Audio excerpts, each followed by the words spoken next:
మంత్రివర్గాల్లో ఎవరినైనా తీసేయబోతున్నారా చంద్రబాబు నాయుడు గారు అనే విషయాలు అయితే తెలుసుకుందాం. దీని గురించి అయితే మాట్లాడేందుకు ప్రస్తుతం మనతో పాటు సీనియర్ జర్నలిస్ట్ సిఎస్ రావు గారు ఉన్నారు. నమస్తే అండి సార్. మంత్రివర్గాల్లో ఇప్పుడు మంత్రులని ఎవరినైనా తీసేయబోతున్నారా? ఇంతకు అసలు మంత్రుల పనితీరు ఎలా ఉంది? చంద్రబాబు నాయుడు గారు అసలు ఏమనుకుంటున్నారు? ఇప్పుడు 15 నెలలు అయిపోయింది చంద్రబాబు నాయుడు గారు 4వ సారి ముఖ్యమంత్రిగా ప్రమాణ స్వీకారం చేసి. ఈ 15 నెలల్లో ఒక 5-6 మంత్రుల మీద అనేక రకాల ఆరోపణలు వచ్చాయి. దానికి సంబంధించిన రిపోర్టు కూడా చంద్రబాబు నాయుడు గారి దగ్గర ఉంది. ఎందుకనంటే ఆయన నిరంతరం అసెస్ చేస్తూ ఉంటారు, మంత్రుల యొక్క పనితీరుని అసెస్ చేస్తూ ఉంటారు, ఎమ్మెల్యేల యొక్క పనితీరుని అసెస్ చేస్తూ ఉంటారు. ఆ క్రమంలో కొంతమంది ప్రైవేటు సర్వే సంస్థల ద్వారా సేకరించినటువంటి సమాచారం, అలాగే ఇంటెలిజెన్స్ ద్వారా తీసుకున్నటువంటి సమాచారం, ఐవీఆర్ఎస్ కాల్స్ ద్వారా తీసుకున్నటువంటి సమాచారం, వీటన్నిటిని క్రోడీకరించి ఒక ఒపీనియన్కి వస్తారు. ఆయన తొందరగా నిర్ణయం ఎప్పుడు తీసుకోరు చంద్రబాబు నాయుడు గారు.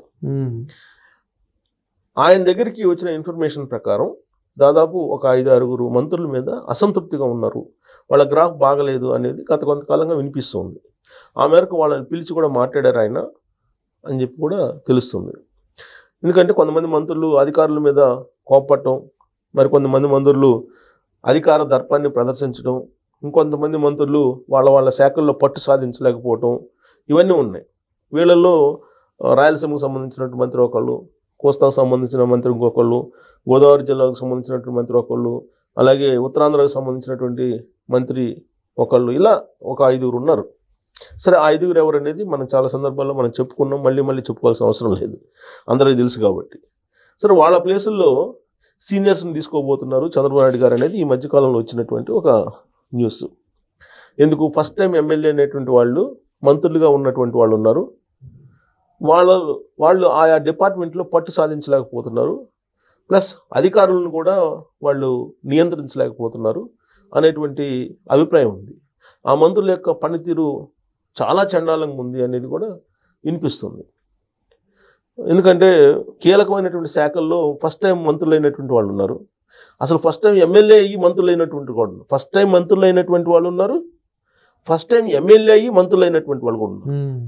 ప్రత్యేకించి వీళ్ళ యొక్క పనితీరు సంతృప్తికరంగా లేదు అనేటువంటి అభిప్రాయం పార్టీ వర్గాల్లో వినిపిస్తుంది. అలాగే అధినాయకుడు చంద్రబాబు నాయుడు గారి దగ్గర కూడా అదే రిపోర్ట్ ఉంటుంది. ఉండకపోతే కనుక పార్టీ వర్గాలు ఆ చర్చ అయితే జరగదు కదా. సో వాళ్ళని మార్చే అవకాశం ఉంది అనేది కూడా వినిపిస్తుంది. ఈ మధ్యకాలంలో మంత్రుల యొక్క ర్యాంకులు ఇచ్చారు. ఆ ర్యాంకులు ఇచ్చినప్పుడు కూడా లాస్ట్లో ఉన్నటువంటి వాళ్ళు ఎవరనేది కూడా బయటకు వచ్చింది. సో లాస్ట్లో ఎవరైతే ఉన్నారో వాళ్ళకి 1 ఛాన్స్ 2 ఛాన్సులు ఇచ్చేశారు.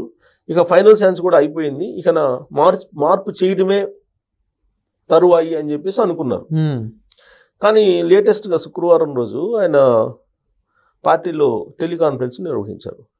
ఈ టెలికాన్ఫరెన్స్ నిర్వహించినటువంటి సందర్భంగా మంత్రుల పనితీరు మీద కూడా ఆయన అభిప్రాయాన్ని వ్యక్తం చేస్తూ ఇప్పటికిప్పుడు మార్చేటువంటి అవకాశం లేదు ఎవరిని కూడా, మరొక ఏడాది వెయిట్ చేస్తాను, ఇంకొక ఏడాది వెయిట్ చేసిన తర్వాత అప్పుడు నేను మారుస్తానని చెప్పేసి ఆయన ఒక అభిప్రాయాన్ని వ్యక్తం చేసినట్టు ఇప్పుడు లేటెస్ట్గా వస్తున్నటువంటి న్యూస్. అంటే ఈ 5-6 ఎవరైతే ఉన్నారో ఇప్పటివరకు ఏమనుకున్నారు, ఏ రోజైనా మన మంత్రివర్గం నుంచి బయటకు వెళ్ళాల్సి వస్తుంది, మన పనితీరు బాగలేదు అని చెప్పి వాళ్ళకే తెలుసు. వాళ్ళు ఇప్పటివరకు ఆందోళన పడుతూ వచ్చారు. ఇంకొక ఏడాది పాటు వాళ్ళకేం ఇబ్బంది లేదనేది ఒక గ్రీన్ సిగ్నల్ ఇవ్వడంతో వాళ్ళు హ్యాపీ ఫీల్ అవుతున్నారు. కానీ ప్రభుత్వ పరంగా చూస్తే క్యాబినెట్లో ఉండేటువంటి వాళ్ళు అందరూ పనిచేస్తే, సమిష్టిగా పనిచేస్తేనే రిజల్ట్ వస్తుంది. ఒక చంద్రబాబు నాయుడు గారు ఒక్కళ్ళే పనిచేస్తానో, లేదా చంద్రబాబు నాయుడు గారితో పాటు ఇంకొక 5-6 మంత్రులు పనిచేస్తానో రిజల్ట్ పూర్తి స్థాయిలో రాదు. అసలు డిపార్ట్మెంట్ల మీద పట్టు సాధించలేకపోతే ప్రభుత్వంలో మంచి పేరు ఎలా వస్తుంది? ప్రభుత్వానికి అందరూ కలిసి చేస్తేనే కదా మంచి పేరు వచ్చేది. సో కొంతమందికి ఇప్పటికి కూడా దాదాపు 15 నెలలు అయినా కానీ ప్రభుత్వం ఏర్పడి అసలు ఆ డిపార్ట్మెంట్లో ఏం జరుగుతుందో కూడా చాలామందికి తెలియదు. ఇప్పుడు రీసెంట్గా తీసుకుంటే ఇప్పుడు ఆవిడ కిలాడి లేడీ, నెల్లూరు లేడీ ఉంది, ఆ నెల్లూరు లేడీ పేరోల్ తీసుకెళ్ళిపోయింది. ఆ పేరోల్ తీసుకున్నటువంటి క్రమంలో పేరోల్ ఎలా వెళ్ళింది, ఎలా ఇచ్చారు, ఎందుకు ఇచ్చారు అనేది కూడా ఎవరికి తెలియదు. నివేదిక కోరారు, నివేదికకు సంబంధించిన రిపోర్ట్ ఇంతవరకు రాలా. ఇటు చెప్పుకుంటూ పోతే ఇంతకుముందు కాంట్రాక్టర్లకి డబ్బులు ఇచ్చేసారు, కాంట్రాక్టర్కి డబ్బులు ఇచ్చారు. ఆ డబ్బులు ఇచ్చిన సంగతి ఆ సంబంధిత మంత్రికి తెలియదు. సంబంధిత మంత్రి నాకు తెలియకుండా 150 కోట్లు ఇచ్చేసారు పులివెందుల కాంట్రాక్టర్కి అని చెప్పి మాట్లాడారు.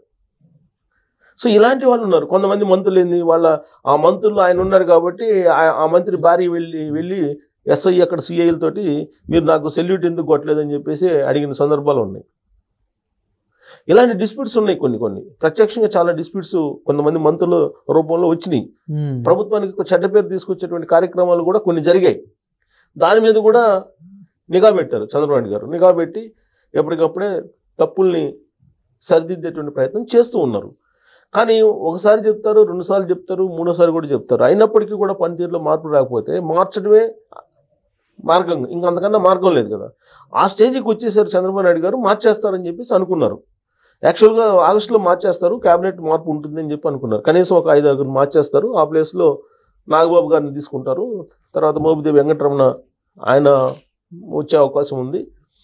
వాళ్ళిద్దరితో పాటు ఇంకొక 3 సీనియర్స్ కూడా వచ్చే అవకాశం ఉంది. ఉత్తరాంధ్రలో ఒక సీనియరు, ఉత్తరాంధ్రలో ఉండేటువంటి వైజాగ్కి సంబంధించినటువంటి ఒక సీనియర్ క్యాబినెట్లోకి వచ్చే అవకాశం ఉంది. ఇలా అనుకున్నారు. సీనియర్ మంత్రులు క్యాబినెట్లోకి వస్తారు, సీనియర్లు వచ్చే అవకాశం ఉంది. నెల్లూరులో ఒక మంత్రిని తీసేసే అవకాశం ఉంది. ఆ ప్లేస్లో ఇంకొకరికి అవకాశం వచ్చే అవకాశం ఉంది. ఇలా ఒక్కొక్క జిల్లా నుంచి ఎవరెవరిని తీసేయబోతున్నారు ఏంటి అనే దాని మీద అనేక సందర్భాల్లో మాట్లాడుకున్నారు. ఎవరు ఎగ్జిట్ అయ్యే అవకాశం ఉంది, ఎవరు ఇన్ అయ్యే అవకాశం ఉంది అనేది కూడా చర్చ జరిగింది మీడియాలో. ఆ స్థాయిలో ఇప్పుడు క్యాబినెట్ మార్పు ఉంటుందని చెప్పి ఒక ప్రచారం బాగా ఉధృతంగా జరుగుతున్నటువంటి తరుణంలో చంద్రబాబు నాయుడు గారు ఇప్పట్లో మార్పు ఉండదు, ఇంకొక ఏడాది తర్వాత అని చెప్పేసి అన్నారు.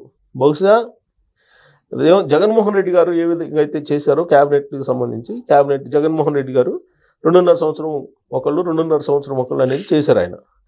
ఆ టైప్లో ఏమైనా చేయాలనుకుంటున్నారేమో చంద్రబాబు నాయుడు గారు అనిపిస్తుంది. అంటే జగన్మోహన్ రెడ్డి గారితో కంపేర్ చేయడం కాదు, కానీ 15 నెలలకు మార్చడం అనేది గతంలో ఎప్పుడు లేదు. ఎవరైనా సడన్గా ఎవరిపైనా ఆరోపణలు ఇస్తున్నానో లేదంటే ఏదైనా కుంభకోణాలు ఇరుక్కుంటానో అప్పుడు మార్చినటువంటి సందర్భాలు ఉన్నాయి. కానీ ఈ 15 నెలలకి మార్చిన సందర్భాలు ఎప్పుడు లేవు తెలుగుదేశం పార్టీ హయాంలో. సో బహుశా 2.5 సంవత్సరం అవకాశం ఇచ్చి మొత్తం టోటల్గా క్యాబినెట్ని ప్రక్షాళన చేస్తారేమో. టోటల్ క్యాబినెట్లో ప్రక్షాళన చేసి 5-6 నలుగురిని తీసేయటం కాకుండా టోటల్ క్యాబినెట్ని ప్రక్షాళన చేయాలంటే కనుక 2.5 సంవత్సరం టైం తీసుకొని ఇప్పుడు ఉన్నటువంటి టీంని మార్చేసి నెక్స్ట్ ఎన్నికల టీంని ఏర్పాటు చేసుకునే అవకాశం ఉంది. ఎన్నికల టీము అంటే నెక్స్ట్ 2.5 సంవత్సరం అనేటప్పటికి ఇప్పుడు ఎన్నికల టీం వచ్చేస్తుంది. లాస్ట్ 1 year వచ్చేసి ఎన్నికల సంవత్సరం అవుతుంది. 2029 ఎన్నికలు జరగాలి. జమిలీ ఎన్నికలు జరిగితే 2028లోనే ఎన్నికలు ఉంటాయి అంటున్నారు.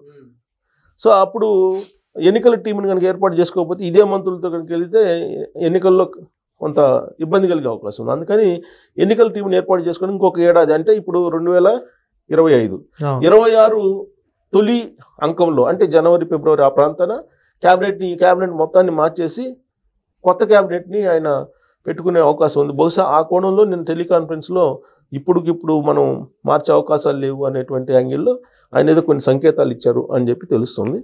సో కాబట్టి నెక్స్ట్ టైం మాత్రం పూర్తి స్థాయిలో ప్రక్షాళన ఉండేటువంటి అవకాశం ఉందని చెప్పి ఎక్స్పెక్ట్ చేయొచ్చు. Thank you sir. Thank you.